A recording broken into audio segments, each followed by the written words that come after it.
जपीले माला दिल बा तुम पे दीवाना। यार हमें भूल न जाना, यार हमें भूल न जाना। प्यार करब हम तोहसे करे जा, देखी भले जमाना। जान है तोहरो दीवाना, जान है तोहरो दीवाना।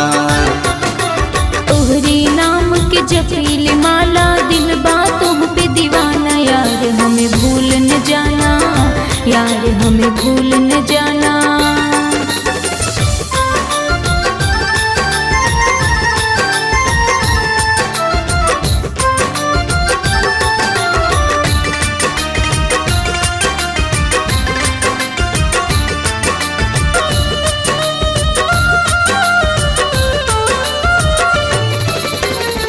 जहिया से जिंदगी में एहो जान हमारे तू अइलू, आँखिया के राहे धोके हमारे तू दिल में समैलू। मन के मंदिरवा में बन के बसल बाल मूरत।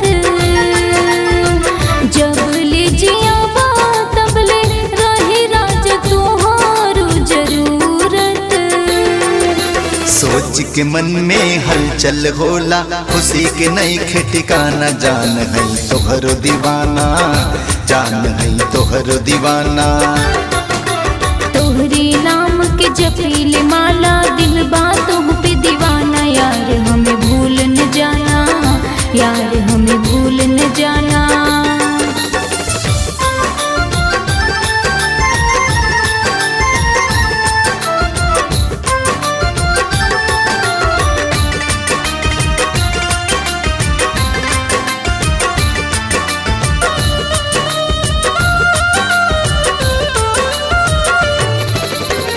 तू ही मोरा धड़कन के बन गइला पहचान हो।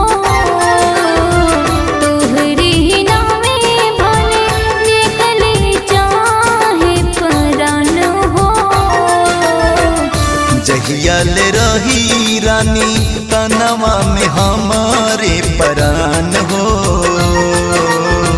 धक धक तू धड़कत रहबू बन के ये रानी तू जान हो। अमर विदेशी कहे प्रीति हाकिम दिल से लगाना। यार हमें भूल न जाना, यार हमें भूल न जाना। प्यार करब हम तोहसे करे जा, देखी भले जमाना। जान है तोहर दीवाना, जान है तोहर दीवाना।